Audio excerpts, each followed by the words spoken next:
Ah, aujourd'hui, on va rigoler, on va s'amuser. Enfin, en tout cas, moi, je vais m'amuser avec cette vidéo. Je pense que la vaste majorité des gens qui me regardent vont aussi s'amuser, rigoler un bon coup avec ce que j'ai à dire aujourd'hui. Et puis, il y en a quelques-uns qui vont pas apprécier, mais pas apprécier du tout. Au vu de certains commentaires que j'ai reçus ces dernières semaines, notamment sur la vidéo sur la retraite et puis sur celle sur le fait d'acheter une moto sans carnet d'entretien, c'est pas par hasard que je suis de retour au même endroit que pour cette vidéo là d'ailleurs. Je pense vraiment qu'il y a des gens qui ne savent pas à qui ils ont affaire. Je ne fonctionne pas comme tout le monde, j'ai pas le même logiciel là-haut.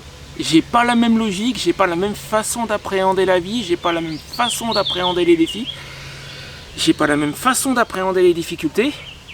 J'ai pas la même façon de réagir que la vaste majorité des gens.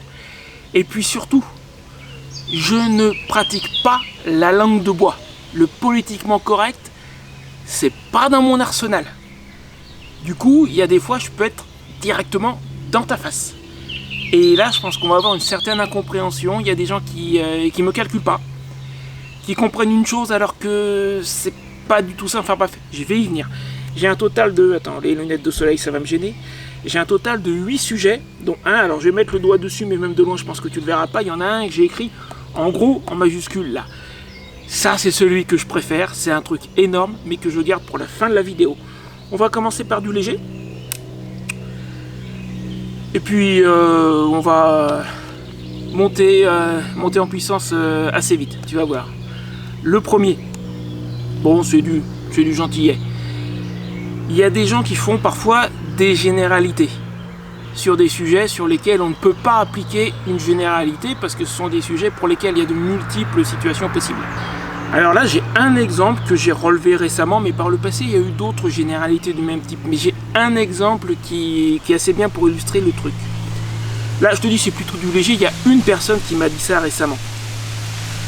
Il y a quelqu'un qui m'a dit « Les nomades remballent en plus de 3 heures ». Alors ça, c'est une réponse au fait que on est en train de construire une mini caravane pliante avec Julien, parce que j'en ai eu l'idée il y a des années, en voyant ce qui existe au Canada, aux États-Unis, parce qu'il me faut beaucoup de temps pour ranger mon camp. Effectivement, il faut environ 3 heures.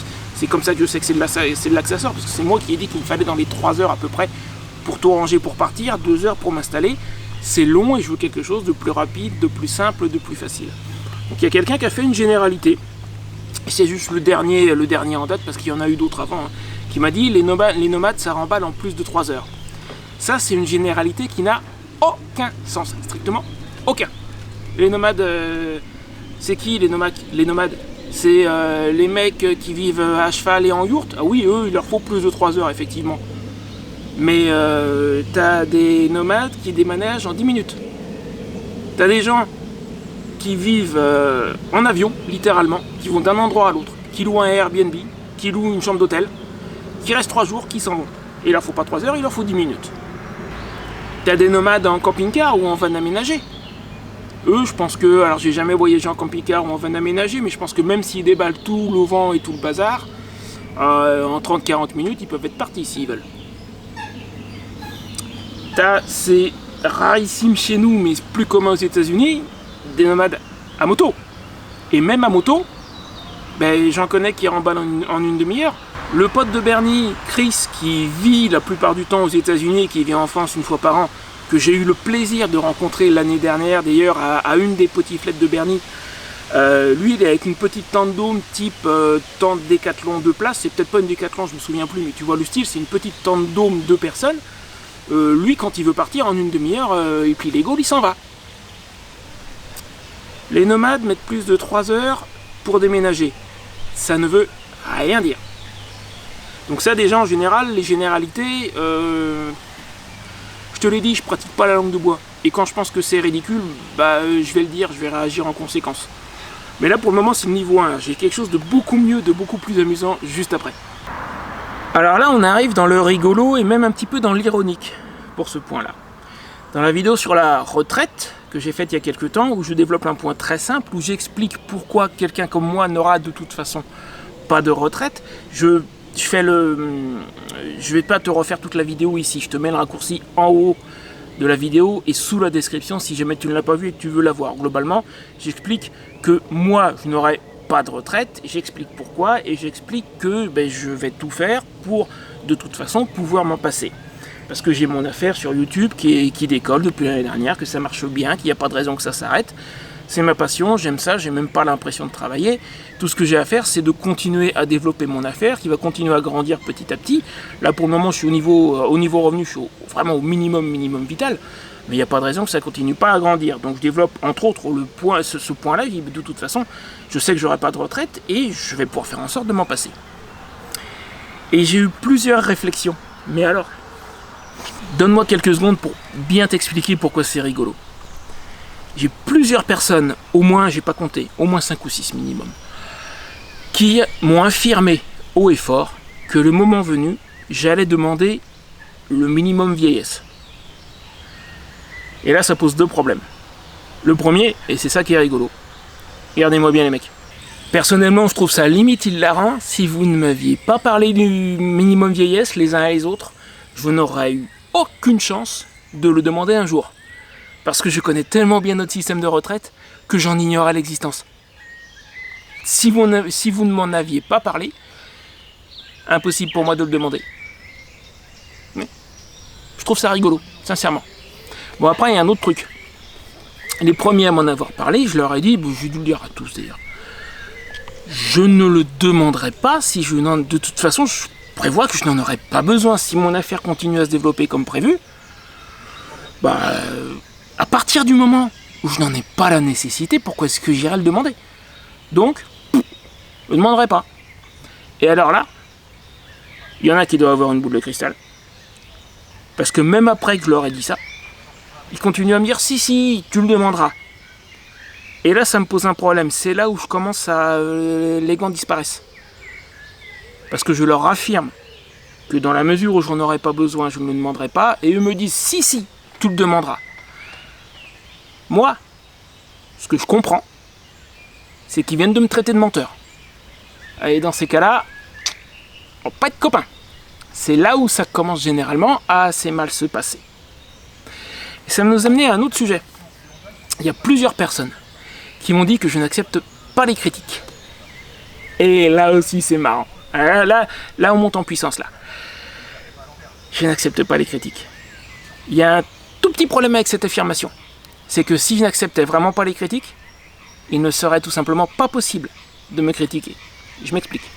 Sur ma chaîne YouTube, qui a le pouvoir de supprimer un commentaire? Qui a le pouvoir de bannir quelqu'un? Alors, bannir n'est pas tout à fait le bon terme sur YouTube, je précise.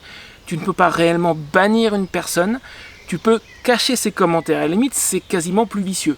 C'est-à-dire que la personne pourra toujours voir les vidéos, pourra toujours commenter, mais il n'y a que elle qui verra ses commentaires. Et sauf à aller se connecter avec un autre compte, ou à la limite à aller voir sans compte du tout, tu vas pas voir que tes commentaires ne sont visibles que par toi-même.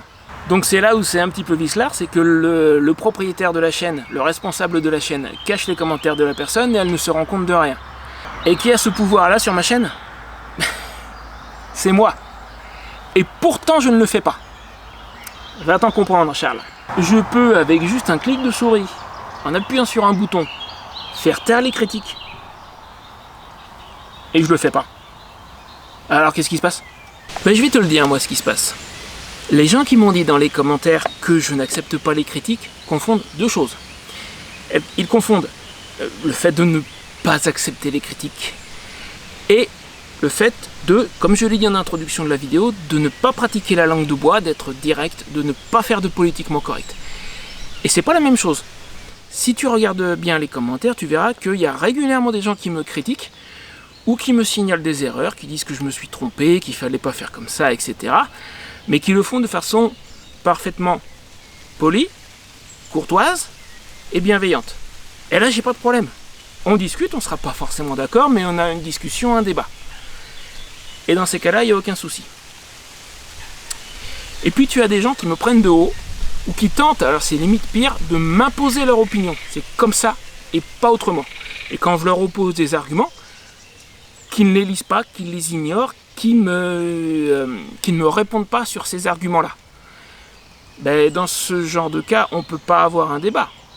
Si tu n'écoutes pas ce que j'ai à dire, on ne peut pas avoir un débat. Et là c'est pareil, les gants, dégage. Et là je me lâche, et si tu me prends comme ça, je vais te rentrer dedans, et c'est normal. Je sais très bien qu'il y a des gens qui sont là pour essayer de dézinguer les créateurs sur les différentes plateformes. Moi c'est YouTube, mais ça pourrait être ailleurs, qui ont tout leur courage derrière un écran, mais qui n'auraient pas les de faire ce que moi je fais. Bon, ben quand je tombe sur quelqu'un comme ça, ou juste sur quelqu'un, je te dis, qui me prend de haut, je lui rentre dedans et je n'ai aucun scrupule à le faire. Surtout, d'autant plus aujourd'hui, parce que j'ai très largement fait mes preuves, que ce soit au niveau de mon mode de vie, au niveau de la chaîne YouTube, au niveau du développement d'une affaire sur YouTube. J'ai très largement fait mes preuves. En plus, je montre tout, même le revenu de la chaîne. Alors je l'ai dit l'année dernière que je le montrerai qu'une seule fois, je l'ai montré qu'une fois, mais je l'ai montré. Et en fait, j'ai plus grand chose à prouver. Donc je vais pas me gêner pour me défendre et pour y aller franco. Et je te dis, dans ta face, s'il y a matière, je vais m'amuser, moi j'adore ça. Vous savez, dans ces cas-là, je suis un petit peu, c'est l'image que j'ai trouvée récemment, je suis un petit peu comme un chat devant lequel tu agites un bout de ficelle. Celui-là on va jouer. C'est dans ma nature. Donc encore une fois, pas de politiquement correct, pas de langue de bois. Et quand on essaie de me rentrer dedans, plus de gants. Il y en a à qui ça plaît pas, j'en ai rien à carrer. C'est comme ça, c'est mon caractère, on me changera pas, et je vais pas essayer de changer pour faire plaisir à certains. Entre parenthèses, une petite leçon, encore une, tirée de mes 10 années de marketing en ligne. Mon affaire avec la société américaine a marchouillé pendant quelques années, ça n'a pas été un très très grand succès, mais il y a eu une époque où ça marchait un petit peu, et puis surtout, j'en ai tiré des enseignements que j'applique aujourd'hui. Et voilà celui du jour. Tu ne peux pas contenter tout le monde, tu ne peux pas plaire à tout le monde, en particulier sur les réseaux sociaux. Si tu essaies, et je parle dans le cadre de si tu prends ta présence sur les réseaux sociaux comme une affaire, comme une entreprise, c'est ce que je fais moi. Tu ne peux pas plaire à tout le monde. Si tu essaies, tu vas être insipide, sans odeur, sans couleur, sans intérêt. Tu n'avanceras pas. Et de toute façon, tu n'arriveras pas à plaire à tout le monde. Parce qu'il y a trop d'intérêt, il y a trop de façons de penser diverses et variées, tu n'y arriveras pas. Non, ce qu'il faut faire, c'est être clivant. Il faut viser sur les côtés, il ne faut pas viser au milieu. Et dans ce cas-là, tu vas avoir des gens qui vont détester ce que tu fais, qui vont essayer de te rentrer dedans. Ben là, avec certaines vidéos récentes, par exemple, ça a été le cas. C'est un peu de ça que je parle d'ailleurs là aujourd'hui. Et puis, à l'opposé, tu vas avoir des gens qui vont adorer ce que tu fais. De vrais fans. Et c'est pour ces gens-là que tu vas te battre. C'est pour ces gens-là que tu vas générer du contenu. Pourquoi ? Parce que ce sont ces gens-là qui te font avancer. Tout simplement. Mais le truc, c'est que pour avoir ces fans qui adorent ce que tu fais, il faut aussi avoir les autres. Ça va ensemble. Et moi, ça me pose aucun problème parce qu'avec les autres, je te dis, je fais mumuse. Le chat avec la ficelle, là. Aucun souci. Alors par contre, il y a un cas spécifique où je supprime sans discussion. J'invisibilise, pas facile à dire, j'invisibilise, c'est-à-dire que je dégage, je bannis quoi en quelque sorte. Tu dis que c'était pas vraiment bannir, mais tu as compris le principe. Il y a un cas où je le fais sans état d'âme, sans remords et sans répondre. C'est quand on m'insulte. Là, je discute pas. Ça, ceux-là, ils n'ont pas voix au chapitre. Je considère que j'ai pas à supporter ça. J'ai eu le cas récemment, ça arrive pas souvent heureusement, mais j'ai eu le cas récemment qui quelqu'un dans son deuxième commentaire m'a traité, parce que j'étais pas d'accord avec lui sur le premier, m'a traité de clochard qui vit sur le dos des autres. Il a dégagé. Point. J'ai même pas répondu. C'est toi, tu vires. On ne discute pas. À partir du moment où on commence à sortir les noms d'oiseaux, il n'y a plus de discussion. Point. Maintenant ça justement, ça raccordera un tout petit peu avec mon dernier sujet, mais avant il m'en reste un. On pourrait considérer que ce sont deux sujets différents, mais je vais les mettre ensemble parce que ça se rapproche. Il y a des gens qui ignorent purement et simplement ce que je vais dire dans la vidéo, en particulier au début, en introduction, où en général je vais avoir un objectif, je vais avoir une accroche. Je fais pas, mais la plupart du temps du moins, je ne fais pas mes vidéos au flanc. Je les prépare, j'y réfléchis à l'avance. Là, tu vois, j'avais des petites notes, mais même pour le début, tiens, le début de cette vidéo-ci, j'avais ce qu'on appelle une accroche. C'est les premières 30 secondes, en gros, de la vidéo qui sont destinées à essayer de faire en sorte que les gens continuent à regarder la vidéo. Et là, aujourd'hui, je t'ai dit, un objectif, on va rigoler, on va s'amuser. Avec ma réponse à certains sujets qui m'ont été donnés en commentaire. Sur la vidéo, je vais prendre un exemple de gens qui ignorent tout simplement ce que je dis, notamment en début de vidéo. Sur la vidéo, sur le fait d'acheter une moto sans carnet d'entretien. Il y a beaucoup de gens qui ont mis dans les commentaires en me disant mais en fait, tu as acheté une moto qui a 20 ans, c'est normal, de quoi tu te plains, pourquoi tu pleures? Alors que dans la vidéo en question, comment dire, je vais te repasser là, sois indulgent avec moi juste un tout petit moment, je vais te repasser les 40 premières secondes dans cette vidéo et tu me diras dans les commentaires si tu repères quel était l'objectif de la vidéo. Eh ben, je vais de surprise en surprise avec cette machine, des trucs auxquels je ne m'attendais pas du tout. Et non, je te rassure, si tu connais la chaîne, je n'ai pas changé de moto, je suis toujours avec Franck Levent, c'est toujours elle depuis 2 ans et demi, bientôt 3 ans à peu près. Mais 2 ans et demi, 3 ans plus tard, je découvre des choses, de l'entretien qui aurait dû être fait et qui n'a pas été fait par les propriétaires précédents.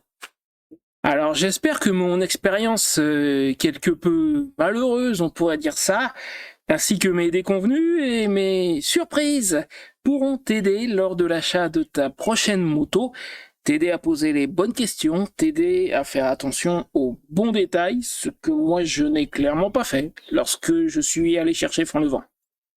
Des trucs auxquels je n'avais pas pensé, et j'aurais dû, et la prochaine fois, alors la prochaine fois ça sera pas avant 10, 12, 15 ans, parce que c'est une machine capable de faire 400 000 km, mais la prochaine fois j'y penserai. Parce que acheter une moto d'occasion un peu ancienne et sans son suivi d'entretien, ça peut éventuellement être un bon coup, mais il y a des risques aussi. Si tu as fait bien attention, à 27 secondes exactement, on n'est même pas à 30 secondes dans la vidéo, j'annonce l'objectif qui est d'aider les gens qui vont aller acheter une moto et qui n'ont pas l'habitude à regarder aux bons endroits, en leur partageant mon expérience, en leur montrant les erreurs que j'ai commises. Alors tu as dû repérer que à même pas 30 secondes, à exactement de mémoire 27 secondes dans cette vidéo, j'annonce l'objectif de toute la vidéo, qui est d'aider les gens qui éventuellement auraient l'intention d'acheter leur première moto ou juste qui ont déjà mais qui n'ont pas l'expérience. L'idée c'était de les aider à regarder aux bons endroits en leur montrant les problèmes que j'ai eu sur Franck Levent auxquels je ne m'attendais pas. Donc je partage mon expérience dans le but d'aider d'autres personnes à regarder aux bons endroits, à faire les bons contrôles, à poser les bonnes questions en allant acheter une moto. Et ça, je le dis dès les 30 premières secondes de la vidéo. Et j'ai quand même des gens qui ont commenté juste en me disant « Mais c'est normal, t'as acheté une moto qui a plus de 20 ans, il fallait regarder ceci, il fallait regarder cela, c'est ta faute, pourquoi tu pleures, machin. » C'était pas l'objectif de la vidéo. Et je me plains pas dans cette vidéo, je constate et je partage mon expérience.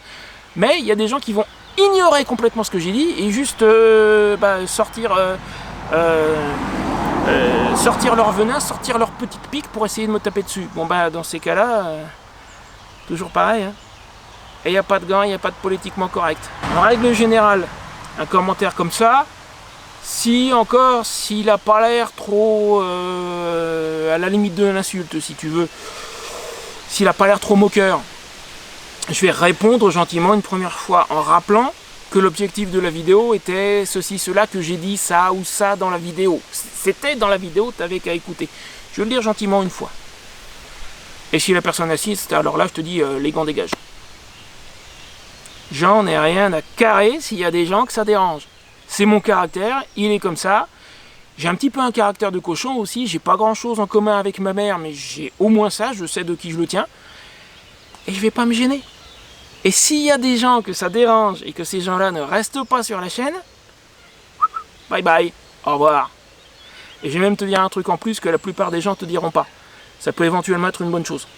Parce que du point de vue du fonctionnement des différents algorithmes de YouTube, avoir des gens qui ne regardent pas les vidéos ou qui vont en regarder 30 secondes et qui arrêtent, c'est un mauvais signe.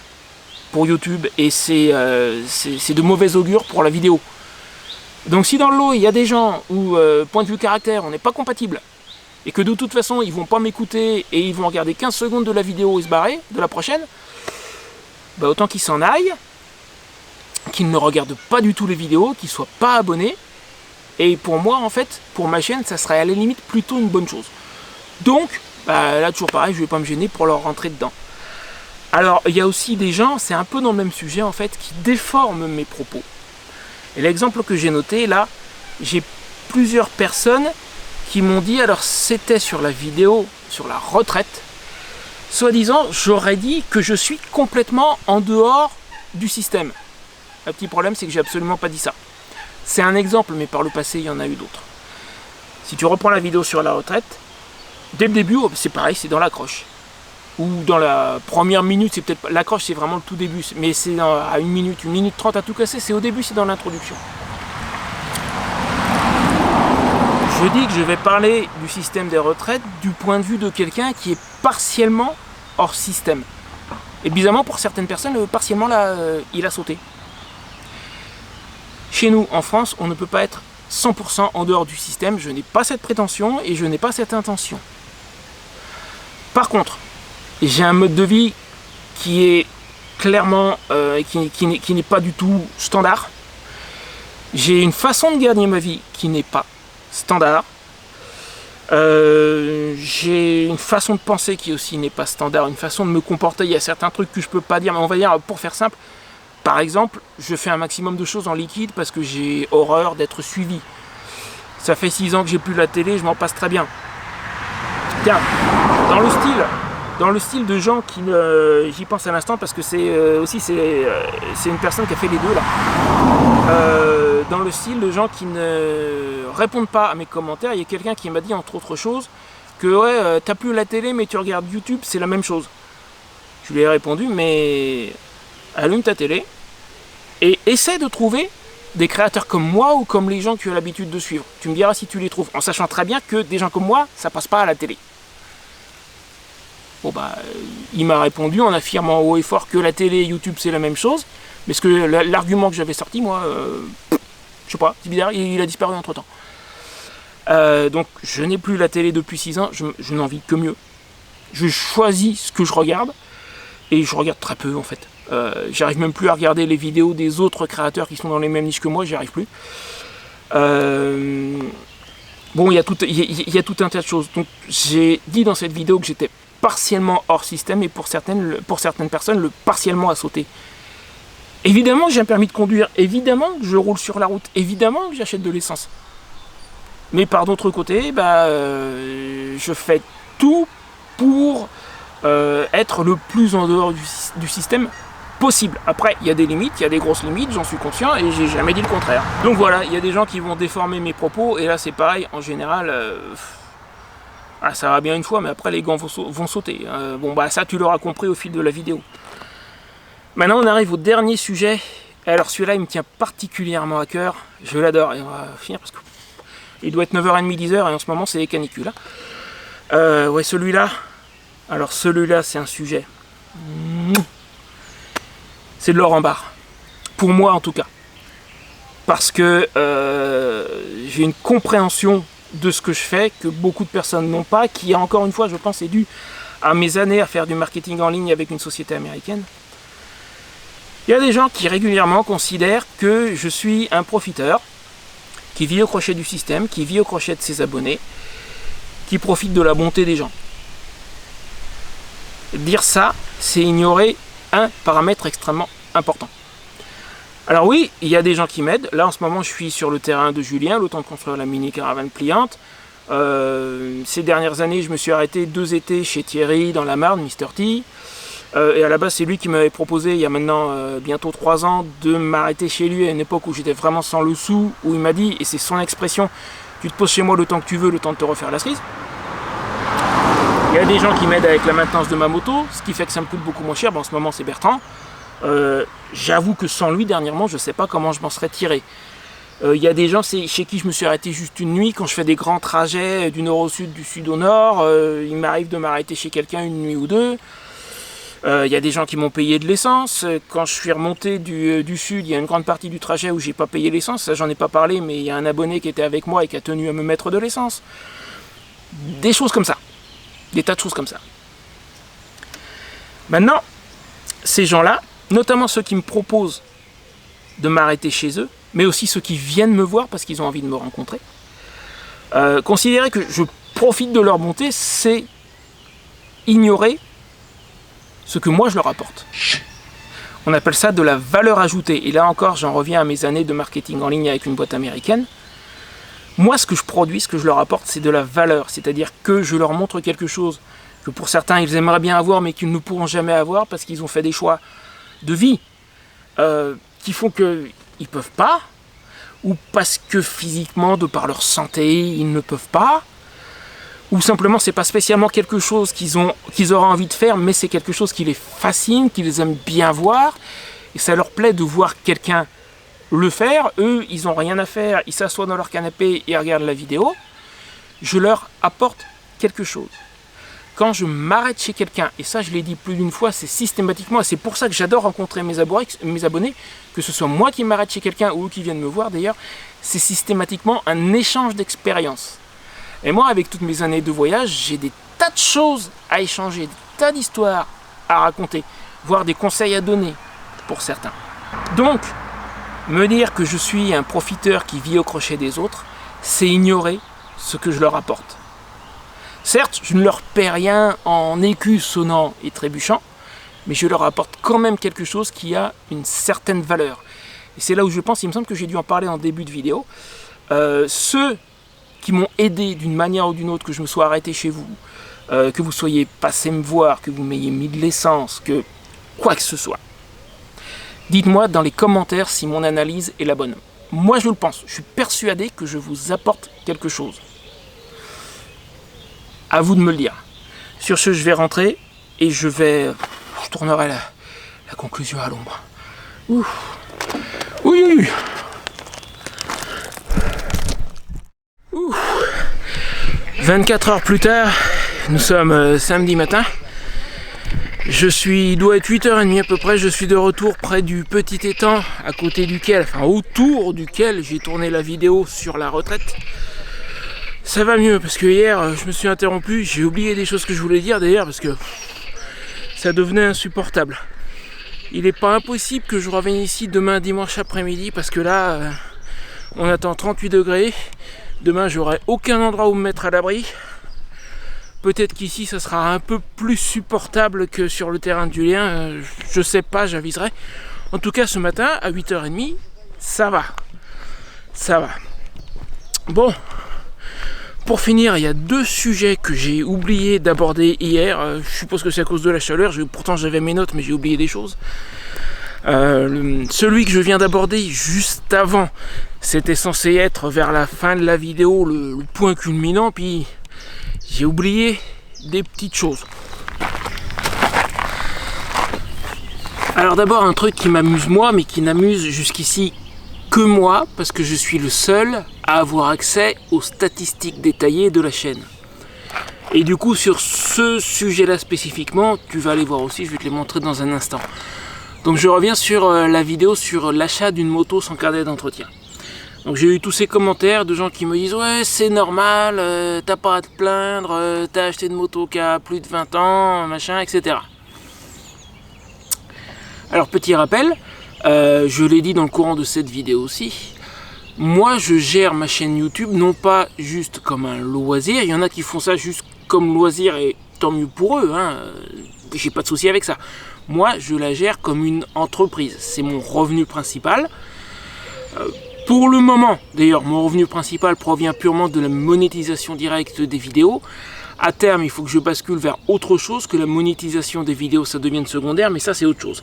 C'est mon défi actuel, d'ailleurs. J'ai notamment les guides que j'ai écrits, je devrais essayer de les pousser un peu plus. Si tu veux t'initier au jeu YouTube, d'ailleurs, tu regardes dans la description de la vidéo et dans le commentaire épinglé, tu as un lien vers le guide que j'ai écrit sur le sujet.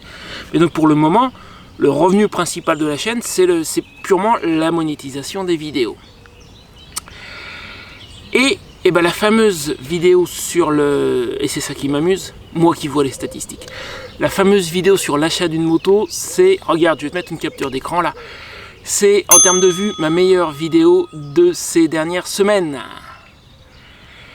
Donc du point de vue du professionnel qui produit du contenu et qui génère un revenu avec ce contenu, ben, je peux te dire que j'ai bien fait de la faire cette vidéo. Parce qu'encore une fois, sur ces 4 ou 5 dernières semaines, c'est ma vidéo avec les meilleures performances.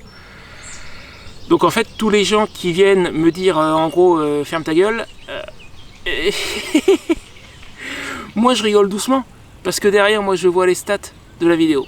Voilà, ça c'est un des 2 sujets que j'avais oublié. Maintenant, on en a un autre. Et je vais peut-être aller ailleurs parce que je pense que je suis quand même un peu dans l'ombre là. Nous allons à présent passer à un type de commentaire qui m'éclate. Alors, le type de commentaire que je vais te décrire, j'en reçois quasiment depuis le début, de temps à autre. Et ce que j'adore, c'est que ça dénote une vision de la vie tellement étriquée, une façon de penser tellement limitée que c'en est risible. Je suis désolé, mais c'est le mot qui me vient à l'esprit. Alors j'ai reçu un commentaire de ce type récemment sur le projet de mini caravane pliante, mais ça n'est pas exclusif à ce projet-là, loin de là, tu vas comprendre. Donc le commentaire en question me disait en gros concernant Dorothy, donc concernant la mini caravane pliante, que de toute façon ça ne verrait jamais le jour, qu'on n'arriverait jamais au bout. Alors ça, j'en ai reçu des commentaires comme ça. Depuis que j'ai quitté mon appartement, déjà quand j'ai formulé ce projet de devenir nomade avec une moto et une tente, il y a des gens qui ont dit mais de toute façon ça va pas durer, il rentrera chez mémé. En novembre ça fera 6 ans, là on est à 5 ans et demi que je suis parti. Tu rajoutes une année, la conception du projet et la préparation. Si je devais abandonner, je pense que ça serait fait depuis longtemps. J'ai aussi dit dès le début que je comptais faire de la chaîne YouTube mon revenu, que je voulais en vivre. Là, pareil, il y a des gens, alors pas forcément à tort au tout début, mais il y a des gens qui ont dit mais ça marchera jamais. Il faut reconnaître que si tu regardes mes vidéos des tout débuts, j'étais pas au point du tout.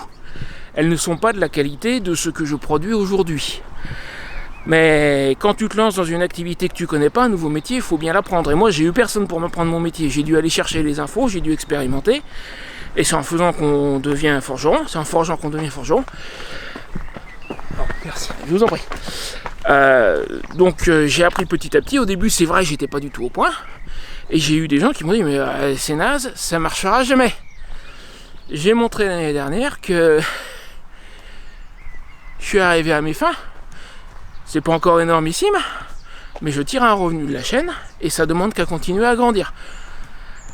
Donc tu vois, ce genre de commentaires, on m'a prédit plus d'une fois une fin peu glorieuse et plutôt rapide.